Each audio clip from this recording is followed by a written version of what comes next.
আসসালামু আলাইকুম, স্বাগত জানাচ্ছি আরটিভির সকালের সংবাদে। আপনাদের সঙ্গে আছি আমি ফারিয়া শারমিন। বাংলাদেশের শুল্ক কমার সবুজ সংকেত পাওয়া গেছে বলে জানিয়েছেন বাণিজ্য সচিব মাহবুবুর রহমান।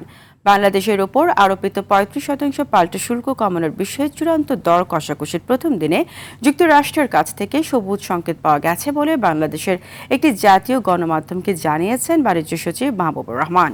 তিনি বলেন, শুল্ক যথেষ্ট পরিমাণ কমবে, তবে কত হবে তা এখনই বলা সম্ভব হচ্ছে না। আজ ও আগামীকালও মিটিং রয়েছে। বাংলাদেশের জন্য ভালো কিছু হবে বলে আশা করছেন তিনি। বাংলাদেশ যুক্তরাষ্ট্র শুল্ক ইস্যু নিয়ে তৃতীয় ধাপের প্রথম দিনের আলোচনা শেষ হয়েছে। এই আলোচনা শুরু হয় বুধবার বাংলাদেশ সময় রাত 3:30টায়। বাংলাদেশের প্রতিনিধি দলের নেতৃত্ব দিচ্ছেন বাণিজ্য উপদেষ্টা শেখ বশির উদ্দিন।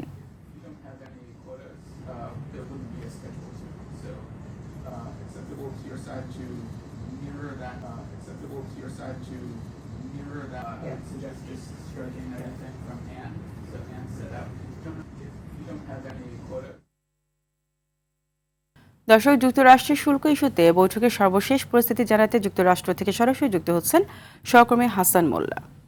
হাসান, বাংলাদেশ যুক্তরাষ্ট্র শুল্ক ইস্যু নিয়ে তৃতীয় ধাপের প্রথম দিনের আলোচনা শেষ হয়েছে, কি তথ্য আছে আপনার কাছে জানাবেন?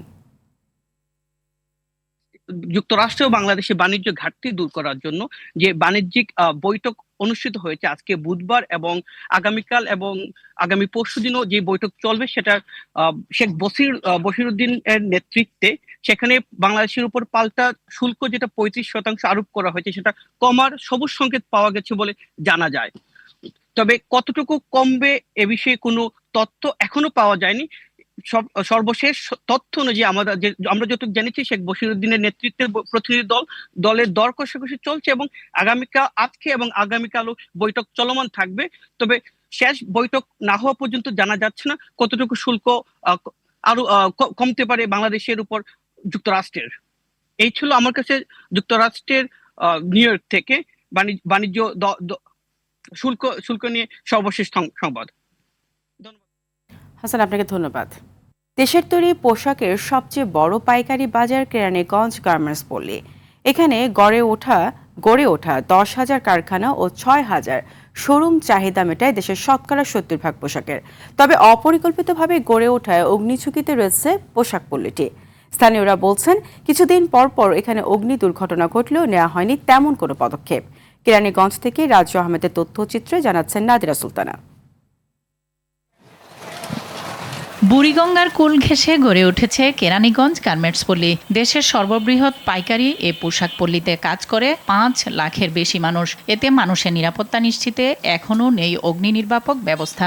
অপরিকল্পিত রাস্তা, অনুমোদনহীন ভবন, বিদ্যুতের অনিরাপদ সংযোগ, পানি স্বল্পতা সহ নানা কারণে এখানে কিছুদিন পরপরই আগুনের ঘটনা ঘটে। ডিসের তার আছে, ওয়াইফাই তার আছে, কারেন্টের তার আছে, মানে জায়গা কম থাকায় বিভিন্ন তার এখানে জর্জরিত। আগুন থেকে রক্ষা পেতে হলে আমাদের মূলত দরকার হলো আপনার প্রত্যেক মার্কেটে পর্যাপ্ত পরিমাণ অগ্নি নিরাপণ ব্যবস্থা চালু করা। ফায়ার সার্ভিস যদি থাকে তাহলে আমাদের এই ব্যবসায়ীদের জন্য অনেক উপকৃত হয়। এজন্য ভবন মালিক ও পল্লী বিদ্যুতের অবহেলাকে দায়ী করার পাশাপাশি গার্মেন্টস পল্লীতে মোবাইল ফায়ার সার্ভিস টিম রাখার দাবি ব্যবসায়ীদের। এটা আমাদের এখানে কালেকশন দেয় হলো সদরঘাট থেকে দ্রুতভাবে আসে এই একটা টিম, আর কোনাগোলাতে আসলে তো মনে করেন আগুনের বিল্ডিং পুরো সাফ হয়ে যাবো গা। কোনাগোলা চিন্তা করলে চলবে না। তবে যদি দক্ষিণ কেরানীগঞ্জের ভিতরে কোনো জায়গার মধ্যে করে সরকার, তো ভালোই হয়। ফায়ার সার্ভিসের পক্ষ থেকে বলা হচ্ছে, ঝুঁকিপূর্ণ বৈদ্যুতিক সংযোগ, ব্যবসায়ীদের অসচেতনতা, ভবন মালিকদের অব্যবস্থাপনা কেরানীগঞ্জ গার্মেন্টস পল্লীতে অগ্নিকাণ্ডের মূল কারণগুলো রিসার্চ করি, সেখানে দেখছি আমরা সবচেয়ে বেশি বিদ্যুৎ থেকে বেশি অসাবধানতাবশত এই বৈদ্যুতিক গোলযোগ থেকে আগুনের ঘটনা বেশি ঘটছে। আর আমরা এখানে সহজে যেতে পারি না, কারণ রাস্তা সরু এবং যানজট রাস্তা। আর দ্বিতীয় কথা হচ্ছে পানির সমস্যা। অগ্নি দুর্ঘটনায় এড়াতে দ্রুতই ভবন মালিক এবং ব্যবসায়ী সমিতি ফায়ার সার্ভিসের সাথে পরামর্শ করে যথাযথ ব্যবস্থা নেবে, এমনটাই প্রত্যাশা স্থানীয়দের। নাদিরা সুলতানা, আরটিভি। আবারও পানি বাড়ছে তিস্তায়। বাড়ি বর্ষণ ও উজানের ঢলে তিস্তা নদীর পানি রাতে বেড়ে গিয়ে ডালিয়া পয়েন্টে বিপদসীমার 5 সেন্টিমিটার উপর দিয়ে প্রবাহিত হলেও এখন 8 সেন্টিমিটার নিচ দিয়ে প্রবাহিত হচ্ছে। এখনও তিস্তা পাড়ের প্রায় 1,000 পরিবার পানিবন্দী হয়েছে এবং বন্যার আশঙ্কা দেখা দিয়েছে। এদিকে ভাটিয়া অঞ্চলে বন্যার পূর্বাভাস দিয়েছে বন্যা পূর্বাভাস কেন্দ্রে। নিম্নাঞ্চল প্লাবিত হয়ে জলাবদ্ধতা সৃষ্টি হয়েছে। তিস্তা তীরবর্তী এলাকায় আমন ধান ক্ষেত ডুবে গিয়ে ক্ষতির আশঙ্কায় রয়েছেন কৃষকরা। এই জন্য আমি টেনশন হচ্ছে যে 9টা রিপোর্টে কি দেখায়।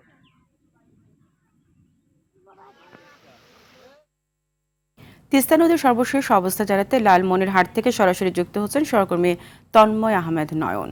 তন্ময়, তিস্তা নদী নিয়ে সর্বশেষ কি তথ্য আছে? এছাড়া সেখানে তিস্তা পাড়ের মানুষের এখনকার কি অবস্থা দেখছেন এবং প্রশাসনের কি পদক্ষেপ আছে এই বিষয়ে জানাবেন।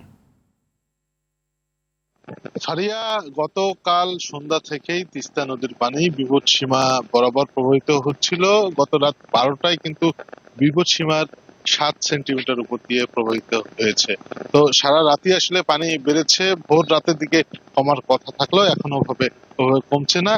আজকে সর্বশেষ সকাল 6টায় ছিল বিপদসীমা বরাবর পানি, সকাল 9টায় কিন্তু বিপদসীমার 8 সেন্টিমিটার নিচ দিয়ে পানি প্রবাহিত হচ্ছে। আপনি ফারিয়া, আপনাকে দেখাচ্ছি যে আপনি নিশ্চয়ই দেখছেন যে এই যে আমরা একটি পানিবন্দী এলাকায় আছি এবং এই মানুষ এই লালমনিরহাট সদর উপজেলার খুনিয়াগাছে এই বেশ কিছু মানুষজন, কয়েকশো মানুষ পানিবন্দী হয়ে আছে। তো এখানে তারা কোনোভাবেই রান্না করতে পারছে না, গবাদি পশু নিয়ে বিপাকে রয়েছে এবং চরম বিপদগ্রস্ত অবস্থায় রয়েছে তিস্তা নদী পাড়ের মানুষজন।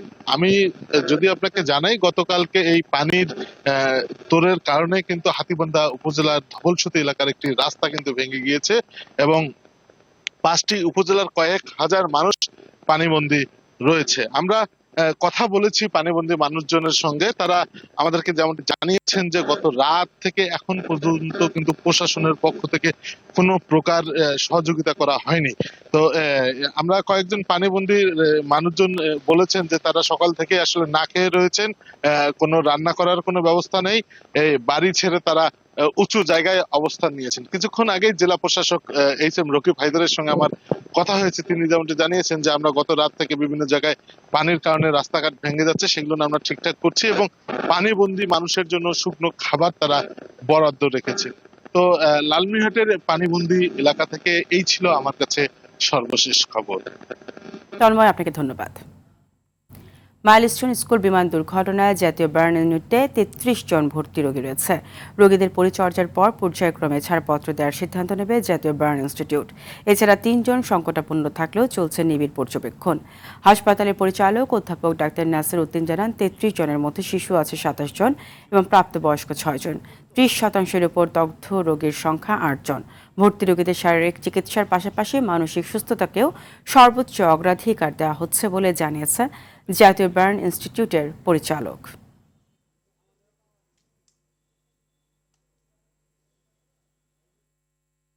এ বিষয়ে আরও জানাতে জাতীয় বার্ন ও প্লাস্টিক সার্জারি ইনস্টিটিউট থেকে যুক্ত হচ্ছেন আলওয়ান খান। আলওয়ান, দগ্ধদের নিয়ে নতুন করে কি তথ্য আছে এবং এই মুহূর্তে তাদের কি অবস্থা দেখছেন, স্বজন এবং চিকিৎসকরা কি বলছেন জানাবেন। ফারিয়া, বার্ন ইনস্টিটিউটে বর্তমানে যে বিষয়টি বলছিলেন আপনি, 33 জন রোগী বর্তমানে বার্ন ইনস্টিটিউটে ভর্তি আছে। তাদের মধ্যে 3 জন হচ্ছে আশঙ্কাজনক অবস্থায় আছে, যারা বর্তমানে নিবিড় পর্যবেক্ষণ কেন্দ্রে আইসিইউতে অবস্থান করছে। তাদেরকে ডাক্তার বলছে যে তারা যতক্ষণ সুস্থতা লাভ না করবে ততক্ষণ পর্যন্ত তার বার্ন আইসিইউতেই থাকবে। এবং আমরা ডাক্তারদের সাথে কথা বলে যে বিষয়টা জানতে পেরেছি, সে বিষয়টা হচ্ছে 8 জন হচ্ছে 30% দগ্ধতা নিয়ে হচ্ছে হাসপাতালে ভর্তি আছে।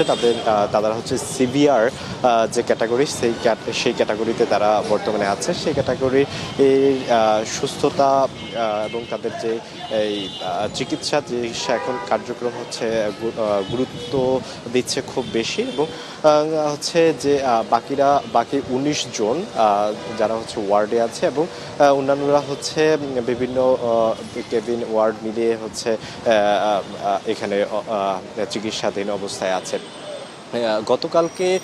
গতকালকে থেকে এখন পর্যন্ত ডাক্তারদের তথ্য মতে কোনো রোগী হচ্ছে ছাড়পত্র দেওয়া হয়নি এবং মৃত্যুর কোনো খবরও আমরা জানতে পারিনি এবং মৃত্যুর কোনো খবর ঘটেনি বলেও জানিয়েছে হাসপাতাল কর্তৃপক্ষ। সামিরা হচ্ছে যারা হচ্ছে সুস্থতার দিকে এগিয়ে যাচ্ছে তাদেরকে এই সপ্তাহের ভিতরে তাদেরকে পর্যায়ক্রমে ছেড়ে দেওয়া হবে। আর ডাক্তাররা যে বিষয়টি খুব বেশি প্রাধান্য দিচ্ছে গতকালকের এখানের পরিচালকের ভাষ্য মতে, যারা হচ্ছে এই গুরুতর ধকল মানে এই বিমান বিধ্বস্তের যে ধকল পেয়েছে তাদেরকে হচ্ছে মানসিক সুস্থতার জন্য তারা একটি মানসিক সুস্থতার যে একটি পর্যালোচনা অথবা তাদের যে পরিচর্যা সে বিষয়টি এখানে হাসপাতাল কর্তৃপক্ষ জোর দিচ্ছে। সামিয়া, এই ছিল হচ্ছে বার্ন ইনস্টিটিউট থেকে সর্বশেষ।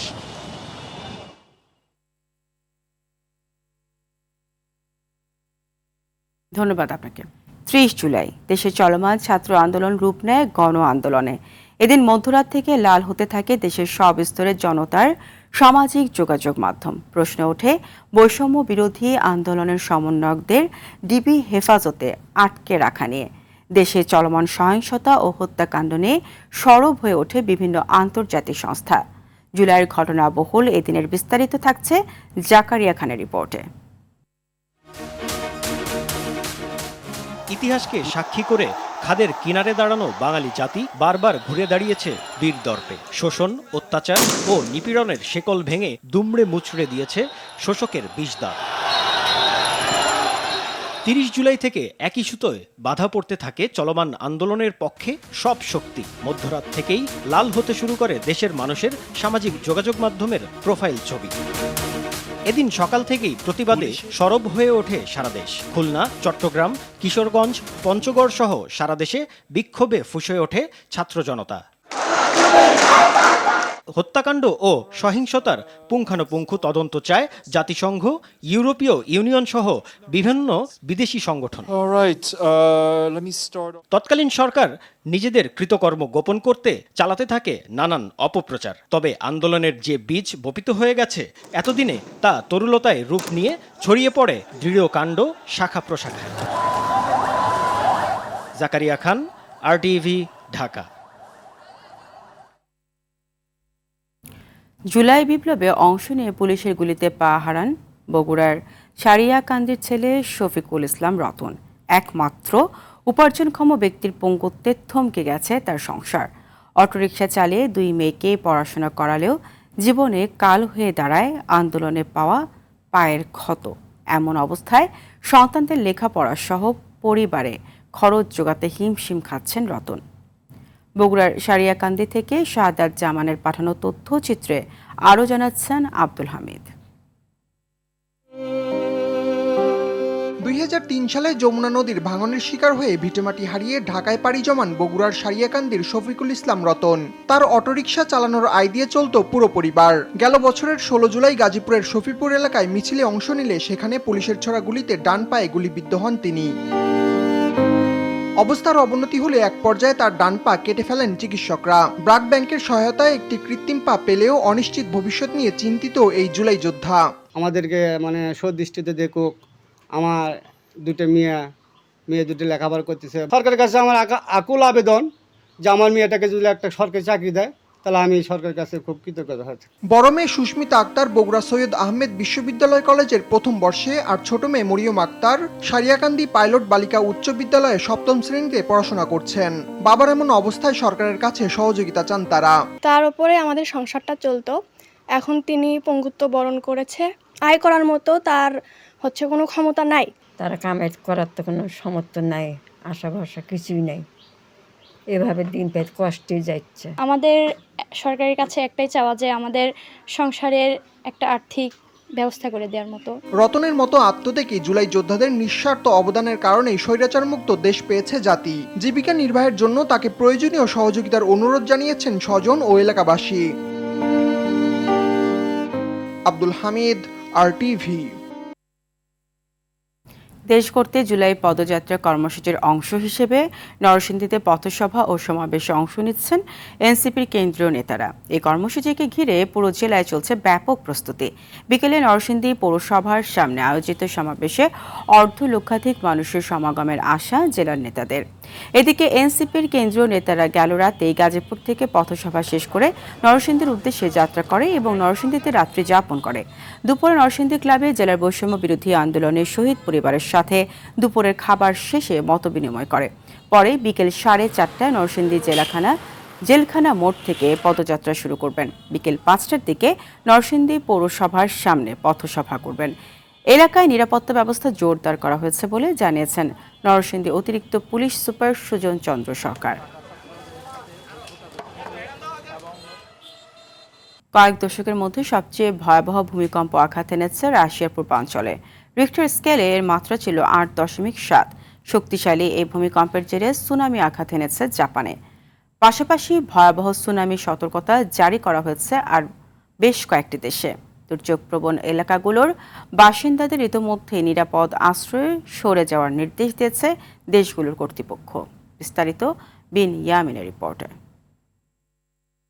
রাশিয়ার পূর্বাঞ্চলীয় পেট্রোপাভলোভস্ক উপকূলের 136 কিলোমিটার পূর্বে 8.7 মাত্রার এই ভয়াবহ ভূমিকম্প আঘাত হানে। ভূমিকম্পের জেরে বুধবার কামচাটকা উপদ্বীপে 4 মিটার পর্যন্ত জলোচ্ছ্বাস দেখা গেছে। অঞ্চলটির গভর্নর অফিস জানায়, কয়েক দশকের মধ্যে সবচেয়ে শক্তিশালী ভূমিকম্প এটি। এ ঘটনায় কেউ হতাহত হয়নি, তবে কিছু স্থাপনা ক্ষতিগ্রস্ত হয়েছে। ক্ষয়ক্ষতি এড়াতে উপকূলীয় অঞ্চলের বাসিন্দাদের আশ্রয় কেন্দ্রে সরে যাওয়ার নির্দেশ দিয়েছে কর্তৃপক্ষ। এই ভূমিকম্পের কিছুক্ষণ পরেই অঞ্চলটির দক্ষিণ পূর্বে 6.9 মাত্রার আরেকটি আফটারশক আঘাত হানে।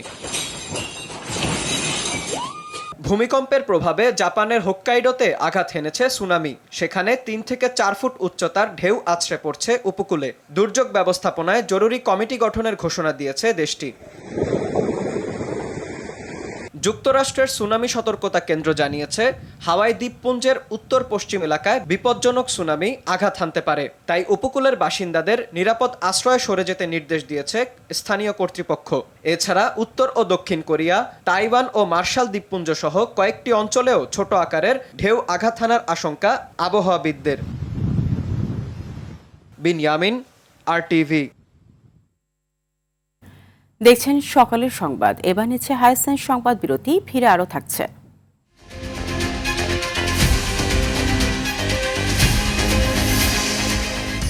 তীব্র খাদ্য সংকট সৃষ্টি করে গাজায় 1.5 শতাধিক ফিলিস্তিনিকে হত্যা। যুদ্ধ বন্ধ না হলে সেপ্টেম্বরে ফিলিস্তিনকে রাষ্ট্র হিসেবে স্বীকৃতি দেবে যুক্তরাজ্য।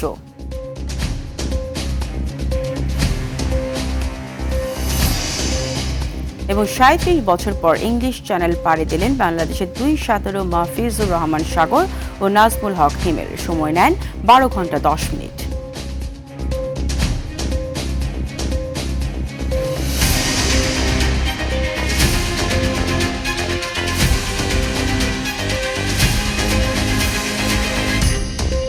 দিনাজপুরের নবাবগঞ্জে খড়ি বোঝাই ট্রলিকে ওভারটেক করতে গিয়ে ট্রাকের চাকায় পিষ্ট হয়ে কামরুজ্জামান নামে এক শিক্ষকের মৃত্যু হয়েছে। উপজেলার নবাবগঞ্জ দাউদপুর সড়কে দুর্ঘটনা ঘটে। নিহত কামরুজ্জামান হেতপুর উচ্চ বিদ্যালয়ের ভারপ্রাপ্ত প্রধান শিক্ষক। নবাবগঞ্জ থানার ওসি আব্দুল মতিন জানান, গতকাল দুপুরে দাউদপুর থেকে মোটরসাইকেলে শিক্ষক কামরুজ্জামান নবাবগঞ্জের দিকে আসছিলেন। এই সময় নবাবগঞ্জ দাউদপুর সড়কে একটি খড়ি বোঝাই ট্রলিকে ওভারটেক করতে গেলে দ্রুতগামী একটি ট্রাক তাকে চাপা দেয় এবং ঘটনাস্থলে তার মৃত্যু হয়। দুর্ঘটনার পর ট্রলি ও ট্রাকটি পালিয়ে যায়। মরদেহ পরিবারের কাছে হস্তান্তর করা হয়েছে। এই ঘটনায় ট্রাক চালক ও ট্রাকটিকে আটকের চেষ্টা চলছে। 2024-25 অর্থ বছরে ইপিজেড ও ব্যবসা অর্থনৈতিক অঞ্চলের প্রতিষ্ঠানগুলোর রপ্তানি বেড়েছে 16%, যা দেশের মোট পণ্য রপ্তানির প্রায় 17%। সম্প্রতি ব্যবসা পাঠানো এক সংবাদ বিজ্ঞপ্তিতে তথ্য জানানো হয়। সংবাদ বিজ্ঞপ্তিতে বলা হয়, বর্তমানে ইপিজেডে উৎপাদিত পণ্য 120টিরও বেশি দেশে রপ্তানি হচ্ছে। রপ্তানি বৃদ্ধির পাশাপাশি কর্মসংস্থানেও বড় অগ্রগতি হচ্ছে বলে জানায় সংস্থাটি। জানা যায়, চলতি বছরের জুন পর্যন্ত ব্যবসার অর্থনৈতিক অঞ্চলগুলোতে 5,33,527 জনের কর্মসংস্থান হয়েছে, যা এক বছরের ব্যবধানে বেড়েছে 33,417 জনে।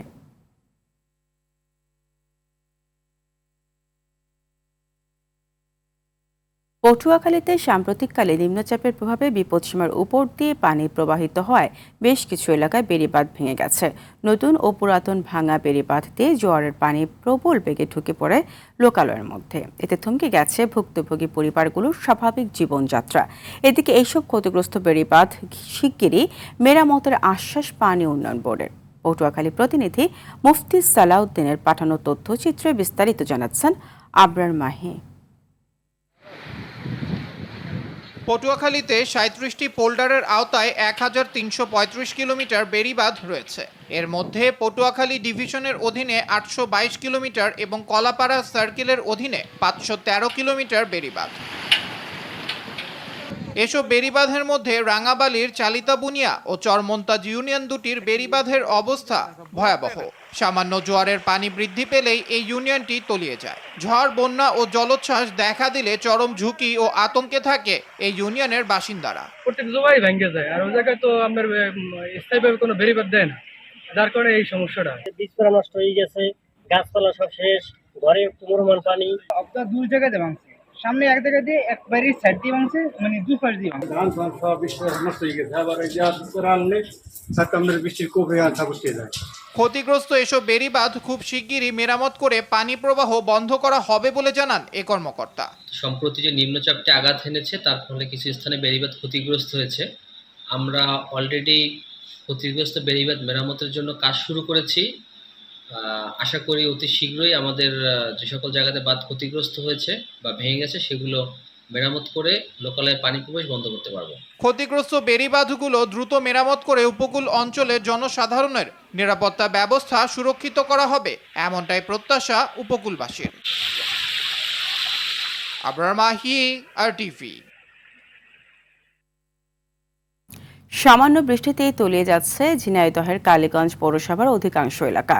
প্রভাবশালীরা খাল ভরাট করে বিভিন্ন পাকা স্থাপনা তৈরি করায় পানি নিষ্কাশনের পথ বন্ধ হয়ে গেছে। তাই অল্প বৃষ্টিতে সৃষ্টি হয় চরম জলাবদ্ধতার। পৌরবাসীর অভিযোগ, দায়িত্ব গ্রহণের পর এই পর্যন্ত তাদের কথা শুনতে আসেননি উপজেলা নির্বাহী কর্মকর্তা। ঝিনাইদহ থেকে শিবলুজ্জামানের পাঠানো তথ্যচিত্রে আরও জানাচ্ছেন সাকিব আল হাসান। এ চিত্র কোনো পুকুর বা জলাশয়ের নয়, তবে জলাবদ্ধতায় এমন চিত্রের দেখা মেলে খোদ পৌর শহরে। বোঝার উপায় নেই এখানে কখনো পিচ ঢালা রাস্তা ছিল। ঝিনাইদহের কালীগঞ্জ পৌরসভার হাসপাতাল সড়ক, কলেজ রোড, থানা রোড ও নলডাঙ্গা রোডের চিত্র এমনই। ৫ আগস্ট ফেসিস সরকারের পতনের পর পৌর এলাকার দায়িত্বে বসেন উপজেলা নির্বাহী কর্মকর্তা, কিন্তু দায়িত্ব গ্রহণের ১ বছর হতে চললেও তার দেখা পাননি পৌরবাসী। জনদুর্ভোগের কথা জানতে চাইলে ক্যামেরার সামনে কথা বলতে রাজি হননি তিনি।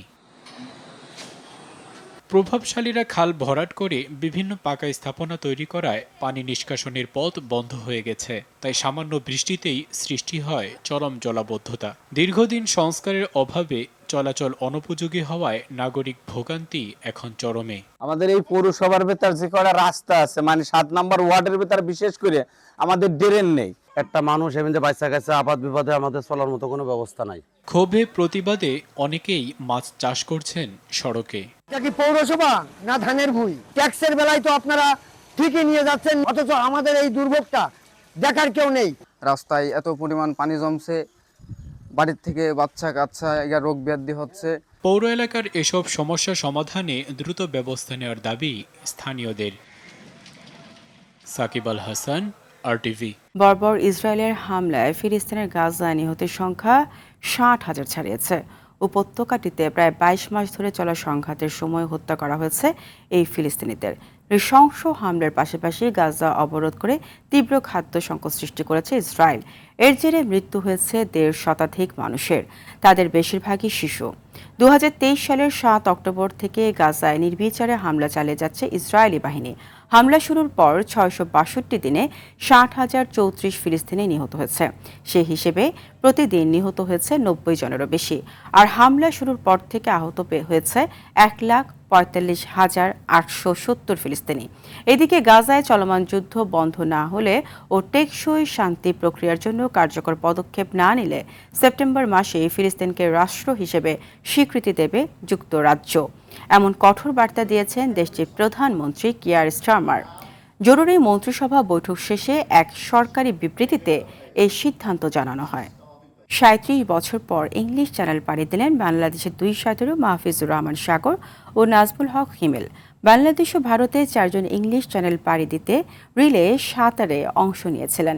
তাদের সময় লেগেছে 12 ঘন্টা 10 মিনিট। এর আগে এশিয়ায় প্রথম হন বাংলাদেশের ব্রোজেন দাস। 1958 থেকে 1961 সালের মধ্যে মোট 6 বার চ্যানেলটি অতিক্রম করেন তিনি। এবার 1965 সালে আব্দুল মালেক ও 1987 সালে মোশাররফ হোসেন ইংলিশ চ্যানেল পাড়ি দেন।